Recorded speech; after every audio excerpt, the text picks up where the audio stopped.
Boa, foi. Bom, meu nome é Lincoln, sou um dos fundadores da AdWall e hoje eu vou falar um pouquinho para vocês sobre confiança. E acho que a primeira reação quando eu falo que eu vou falar de confiança de todo mundo é: o que eu tenho a ver com confiança? Como isso pode impactar a minha vida ou o meu business? E na verdade, isso não só impacta a sua vida e o seu business, mas também tem o potencial de impactar a economia global. O que eu quero dizer com isso? Esse é um estudo que mostra o índice de confiança que as pessoas têm uma nas outras em um determinado país. Você pode ver alguns países no topo, como Noruega, Suécia e China, e logo abaixo ali, o Brasil está logo abaixo do Zimbábue, se vocês conseguem identificar. Ou seja, hoje, menos de 8% dos brasileiros confiam nos próprios brasileiros. Isso fica ainda mais interessante e perigoso quando a gente pega esse mesmo dado e correlaciona com o crescimento do PIB dos países naquele mesmo momento, comparando com o mesmo índice. Na esquerda, a gente tem um índice de confiança interpessoal, e aí eu resumi a 2 países, mas o estudo está completo, depois você pode comparar isso com outros países também.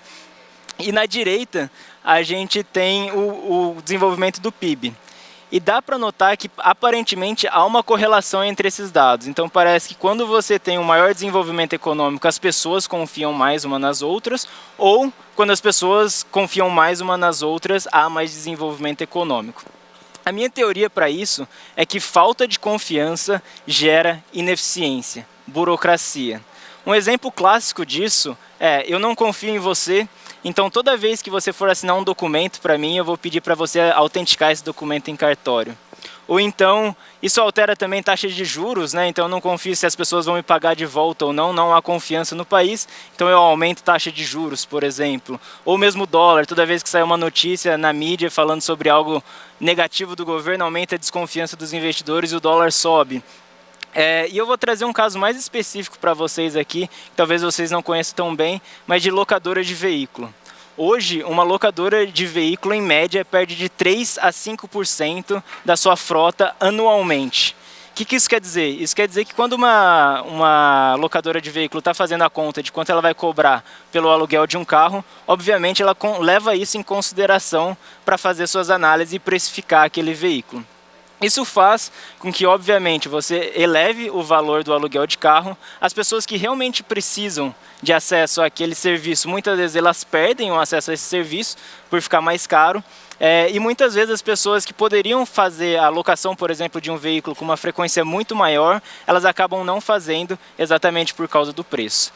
Então é uma relação de perde-perde. A empresa perde porque ela já perde literalmente os veículos e aí ela deixa de alugar carros porque ela está elevando o preço, ou às vezes até sinalização de falsa fraude. E do outro lado também a gente tem as pessoas que precisam de acesso e inclusão e elas não conseguem ter esse acesso e inclusão a serviços. Mas existe, como eu falei, existe uma razão do porquê hoje o brasileiro é tão desconfiado. Hoje nós somos o segundo país no mundo que mais perde com fraude de identidade. A gente só fica atrás do México. A gente perde por ano 60 bilhões, com B de bola, de reais por ano para fraude de identidade. Isso sem falar de cartão de crédito, nada disso, só roubo de identidade e utilização dessa identidade para um outro propósito. E é exatamente por isso que é extremamente relevante da gente falar. Então aqui eu vou compartilhar um pouquinho das tecnologias que a gente desenvolveu para evitar esse tipo de fraude, e vou comentar um pouquinho da nossa visão de futuro também e da nossa experiência de cases e o que a gente acha relevante de ser falado. Então a AdWall desenvolveu uma solução full stack para evitar esse problema. O que é full stack? Vai desde a ponta do usuário até a ponta do processamento de dados pesado para ajudar as empresas a identificar e evitar esse tipo de fraude de identidade. Como que funciona? Bom, imagina que uma empresa, um banco, por exemplo, implementou a AdWall. Como que é o processo para o usuário final? Quando ele estiver tentando fazer um processo de abertura de conta, ou seja, no primeiro momento que precisa ser estabelecida uma relação de confiança, ele vai fazer um processo de cadastro extremamente simples, porém extremamente forte. Então ele tira uma foto do documento dele, e aí, como eu falei, é full stack, a gente entra desde a parte de user experience. Então a gente se preocupa muito de se o documento está dentro da foto, se o documento está iluminado, se o dedo do usuário está em cima do nome, por exemplo, que dificulta a leitura, e várias outras coisas. Então nós desenvolvemos tecnologias para facilitar a captura do documento e garantir que o usuário não precise fazer um recadastro, por exemplo. Depois disso, o usuário tira uma selfie, e é simples assim. Depois ele vai preencher alguns dados como e-mail e telefone, e o cadastro está finalizado. Mas por trás disso, a gente faz uma série de processos para mostrar como isso para fazer isso funcionar. E mitigar o risco e criar essa relação de confiança do lado da empresa. O que a gente faz? A gente, através de uma tecnologia nossa, a gente consegue extrair com a maior acurácia do mercado todos os dados que estão no documento. Isso quer dizer que a gente treinou uma rede neural com centenas de milhares de documentos brasileiros, e a gente consegue identificar diferentes tipos, RG, CNHs e etc., e consegue extrair com uma acurácia muito alta esses dados. Depois que a gente extraiu esses dados, a gente precisa saber se o documento é válido. Então a gente pega os dados que estão no documento, por exemplo, nome da pessoa, CPF, data de nascimento, e verifica se esses dados realmente são íntegros, ou seja, se aquele CPF realmente pertence àquela pessoa, se a mãe daquela pessoa realmente é aquele nome que consta no documento, se a idade daquela pessoa realmente bate com o que elas têm declarado. Depois disso, a gente precisa saber se o usuário que está tentando fazer aquele processo é realmente o dono do documento, pode ser um documento roubado.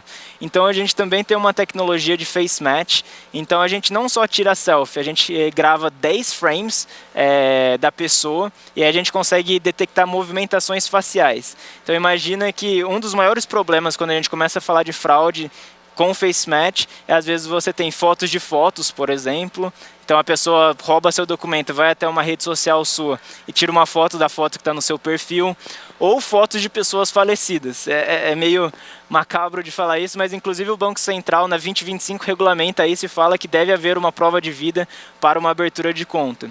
E isso é uma das fraudes mais comuns, por mais estranho que isso pareça. Então a gente consegue detectar essas movimentações faciais e logo depois que a gente viu que é uma pessoa vive que aquilo realmente não é uma foto de foto nem uma tentativa de fraude, a gente faz o face match. E aí a gente compara e vê se realmente é a mesma pessoa. Depois disso, a gente precisa entender o risco que aquela empresa apresenta para o business que ele está tentando abrir uma conta, por exemplo, alocar um carro, ou dirigir para a 99 ou para a Log, por exemplo.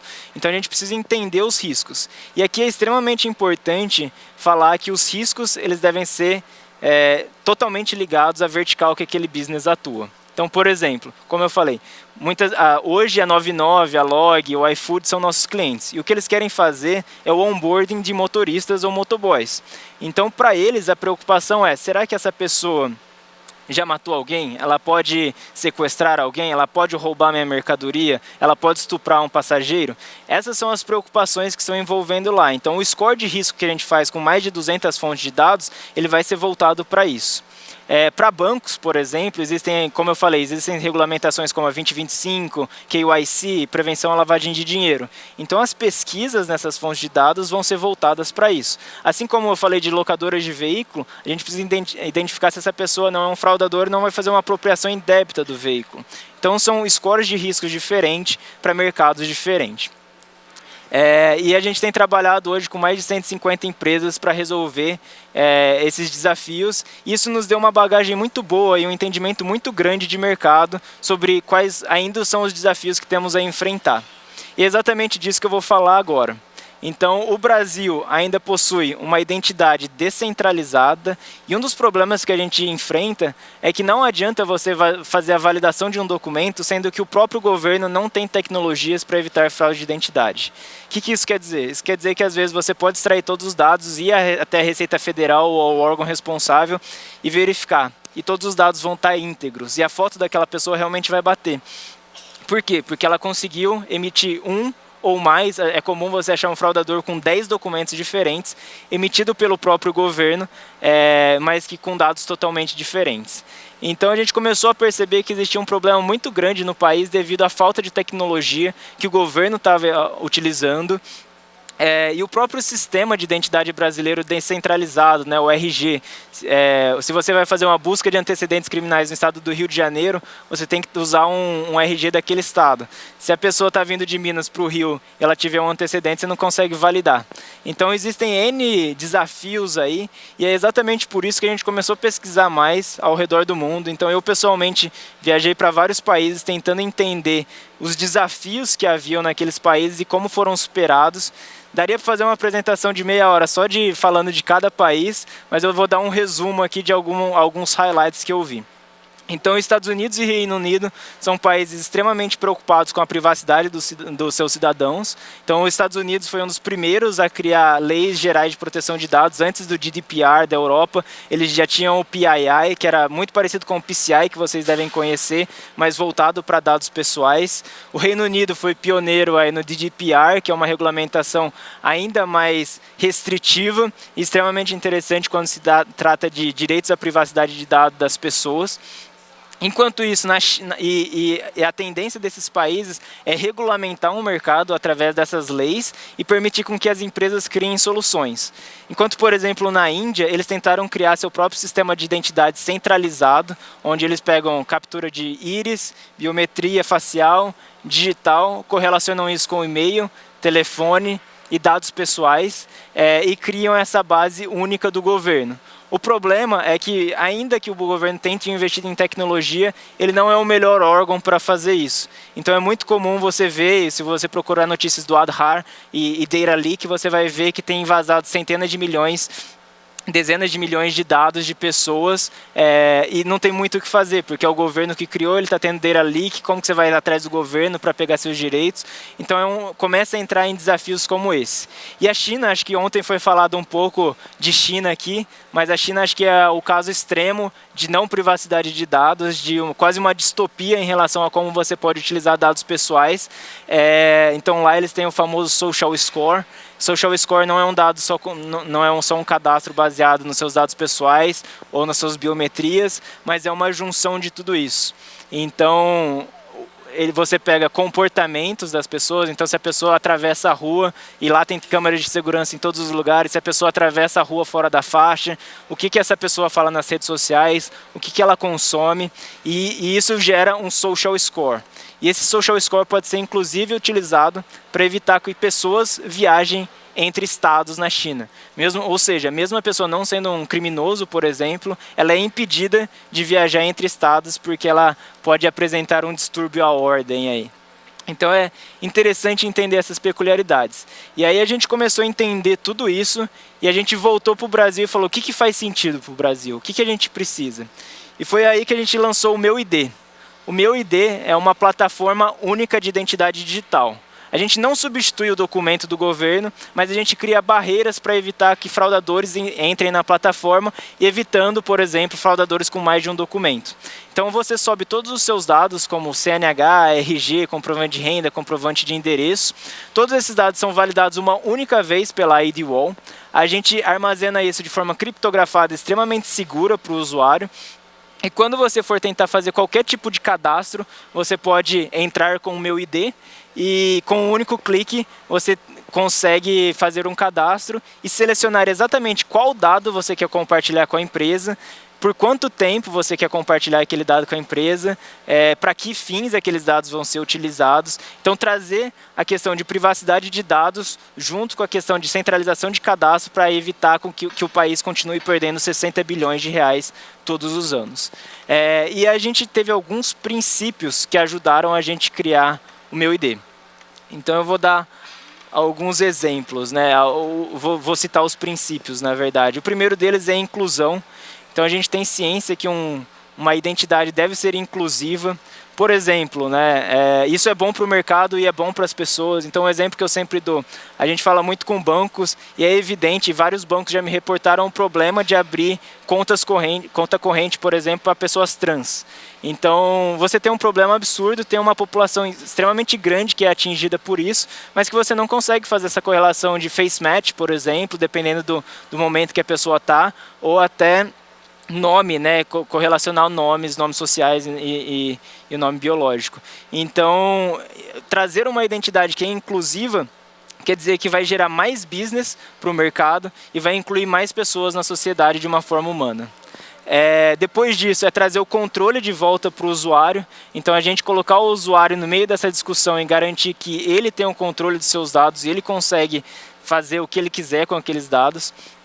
Simplicidade, até porque a gente está falando de inclusão e não tem como ser inclusivo num aplicativo ou num processo complexo. Então tem que ser um processo extremamente simples, com que os usuários consigam fazer esse processo de uma forma bem tranquila. Escolha. Então eu acredito que possa ter mais de um provider de identidade ou carteiras de identidade, e é extremamente importante que o usuário não se torne vítima desse processo, ele seja o protagonista e escolha qual sistema ele quer estar e quais dados ele quer compartilhar com aquele sistema. Transparência, que é extremamente importante quando a gente fala de confiança, e transparência é uma via de mão dupla. Não existe confiança sem transparência e não existe transparência sem confiança. Então é extremamente importante com que vocês sejam transparentes. Eu estou falando de alguns conceitos aqui do meu ID e do que a gente aplicou, mas eu acho que de alguma forma isso pode transpor para o business de vocês também, porque eu imagino que todos vocês tenham um processo de cadastro, todos vocês tenham esse processo, e é legal vocês refletirem sobre essas novas tendências. Consentimento. Então é extremamente importante que o usuário tenha consentimento dos dados que ele está fornecendo, por quanto tempo, para que motivo. Segurança e integridade, eu acho que é extremamente importante, né? Nem exige mais explicações sobre isso. Direito ao dado, que é extremamente importante também, né? Então o usuário é dono do dado e ele pode a qualquer momento apagar os dados, ele pode solicitar a portabilidade dos dados, ele pode alterar os dados, e isso é extremamente importante para ele. Inclusive, se a gente vê na GDPR, né, na regulamentação europeia, até no Brasil, existe o direito ao esquecimento. Então, se você abre conta ou se você faz alguma coisa, você tem que ter o direito ao esquecimento daquilo. E a empresa deve ser responsável por fazer isso por você. Ou seja, apagar todos os dados coletados para que você consiga ser esquecido por aquele sistema. Uso legítimo dos dados, né? Então não discriminatórios, propósitos justos e sempre legítimos do porquê você está fazendo aquilo, e confidencialidade de dados. Eu acho que o mais importante de tudo é você conseguir garantir que aqueles dados não estão sendo vendidos para empresas ou para terceiros sem a sua autorização. Eu vou dar alguns exemplos disso para vocês entenderem melhor como que isso pode funcionar na prática. Vamos voltar ao caso do aluguel de veículo. Você vai até uma locadora, através do meu ID você já tem sua identidade, você lê, por exemplo, um QR Code, e lá no seu próprio dispositivo você consegue falar. Então vamos pensar junto, né? Uma locadora vai alugar um veículo, quais são os dados que ela precisa para fornecer aquele veículo para aquela pessoa? Primeiro é a CNH, então ela precisa garantir que a pessoa sabe dirigir, que ela pode dirigir, e segundo são os antecedentes criminais. Porque a empresa precisa garantir que aquele carro não vai ser utilizado, por exemplo, para transporte de drogas, ou, enfim, por um fugitivo, ou nada nesse sentido, ou nem que a pessoa vai roubar o carro dela. Então, esses dois são requisitos mínimos que uma empresa precisa validar para garantir essa relação de confiança. Porém, um terceiro fator que poderia ser considerado com o consentimento do usuário é a questão do seguro do automóvel. Ou seja, hoje todos os usuários pagam exatamente o mesmo seguro, é meio que padrão quando você aluga um carro. Porém, você poderia ter a opção de fornecer mais dados, por exemplo, sobre o seu histórico de direção, que inclusive é um dado público, e com alguns dados da sua CNH é possível buscar isso na internet, e através disso conseguir um desconto de até 50% no seguro do seu veículo. É obrigatório? Não é obrigatório. Se você achar que isso pode te prejudicar, você precisa compartilhar esse dado, você não precisa compartilhar esses dados. Porém, se você acreditar que esses dados podem te favorecer, então assim você pode compartilhar mais dados com essa empresa e assim resolver esse problema e ter benefícios sobre isso. Um outro exemplo que eu dou, que às vezes é até particular a mim, né? Então muita gente fala que eu pareço mais novo do que eu sou. Então eu tenho 28 anos a propósito e muita gente acha que eu tenho 18 ou menos. Então toda vez que eu vou num bar, por exemplo, as pessoas me pedem minha identidade. Só que eu sempre paro para pensar nisso. Quando a pessoa me pede minha identidade, ela não só vê minha data de nascimento, por exemplo, ela vê meu nome, ela vê meus dados, ela vê o nome dos meus pais e etc. E isso, se a gente for parar para pensar, já é uma infração à privacidade de dados. A pessoa não precisa saber quem eu sou, ela precisa saber que eu sou maior de idade. Então, se eu tivesse uma forma de provar minha idade para ela, sem com que ela soubesse a minha idade, é extremamente importante. E aí a gente começa a eliminar esses problemas que às vezes são a raiz do problema da fraude de identidade no Brasil. Ou seja, por exemplo, outro exemplo disso, você vai até um prédio e você precisa entrar nesse prédio. E aí a pessoa tira uma foto do seu documento e tira uma foto da sua cara. Você não sabe onde aquilo fica armazenado, você não sabe quem tem acesso àqueles dados, e você não sabe por quanto tempo eles vão armazenar aqueles dados, nem para aquele propósito eles vão utilizar aqueles dados. Então, obviamente, já tem notícias falando disso, mas tem prédios que, ao final do mês, vendem a base de dados para o camelô da 25 de março comercializar seus dados depois. Então, é absurdo que sua privacidade seja violada toda vez que você vai fazer qualquer tipo de processo de cadastro, inclusive entrar num prédio. E a questão é, se você não compartilhar seus dados, eles não te permitem entrar no prédio. Então a gente acredita que através de uma identidade mais centralizada, você pode simplesmente apresentar, por exemplo, um QR Code, que é o que a gente tem feito. Esse QR Code é lido pelo porteiro ou por um sistema, nem precisa mais de um porteiro. Aí verifica se você tem acesso ao prédio naquela hora, naquele momento, e isso te dá acesso imediato. O prédio precisa sim guardar alguns dados sobre você. Se você fizer cometer algum crime lá dentro, eles precisam saber ter controles de acesso. Mas isso só em momentos críticos. Então, o porteiro não precisa ter acesso à sua CNH, por exemplo, ou ao seu RG. Então é extremamente importante que a gente traga isso à tona e comece a pensar melhor nisso. O próprio exemplo o Brasil hoje é um país extremamente preocupado com o cartão de crédito, por exemplo, né? Acho que a gente não dá cartão de crédito para ninguém, a gente super guarda bem. Enquanto nos Estados Unidos, por exemplo, você dá seu cartão de crédito, a garçonete vai com o seu cartão de crédito para os fundos, passa num sistema único deles, depois a transação ainda fica aberta. Então a gente já tem um mindset de privacidade em relação a cartão de crédito. Enquanto para a identidade é o inverso. Então, se você notar, a gente coloca CPF na nota em todo lugar, a gente dá nosso CNH, nosso RG para todo mundo.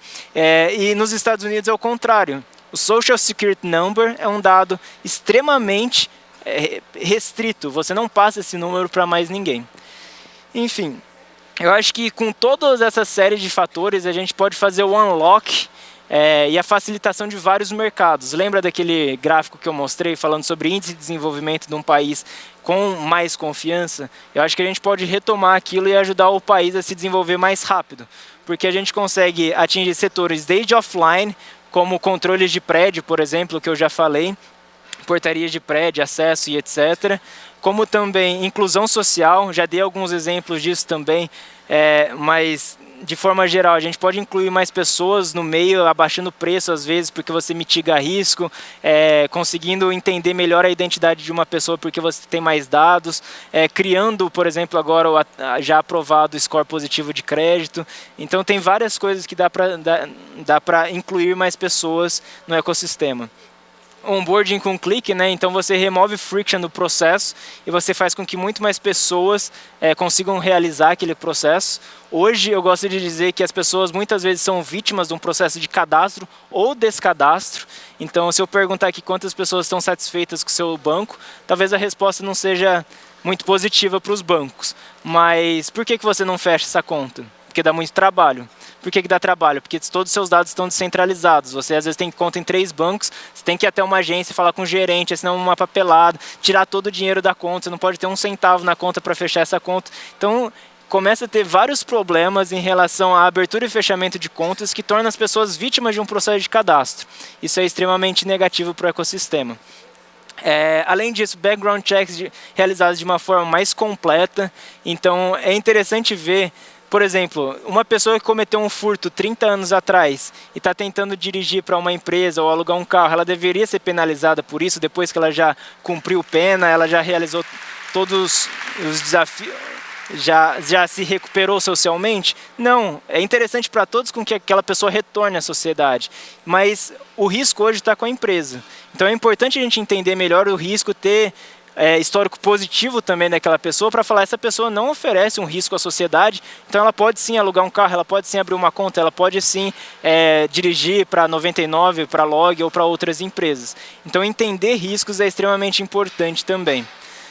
Fricção em viagens, e isso é claro, não vou nem falar muito disso, porque é evidente que hoje, num processo de viagem, entre você sair do Brasil e chegar em outro país, você tem que provar sua identidade pelo menos 5 vezes. 3 vezes no país que você está saindo, 2 vezes no país que você está entrando.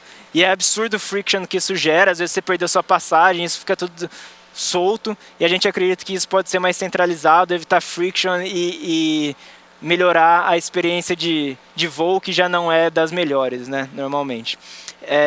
Pagamentos, está relacionado também, eu vou dar um exemplo relacionado com viagens, mas toda vez que eu viajo, e vocês devem ter visto que eu tenho viajado com uma certa frequência para entender o mercado, eu vou passar meu cartão, faço a viagem, mas meu cartão é bloqueado. E aí eu ligo para o meu gerente, ele me faz um monte de perguntas que eu nem lembro mais quais são as respostas, qual que é o endereço do primo do meu pai, e coisas nesse sentido. Não sei responder nenhuma delas, ou às vezes nem fazem essas perguntas, já bloqueiam meu cartão e mandam um novo para minha casa. Falam, não, seu cartão já fica tranquilo, seu cartão já foi enviado para sua casa e chega em 1 dia útil. Então parece um processo eficiente, mas não adianta nada o cartão chegar na minha casa, sendo que eu estou na Índia, na China, nos Estados Unidos, na Inglaterra.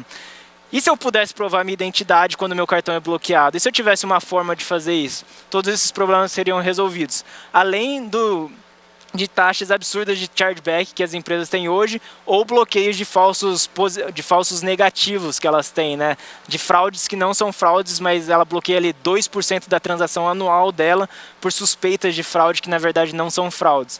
Então dá para fazer um unlock gigantesco desse mercado.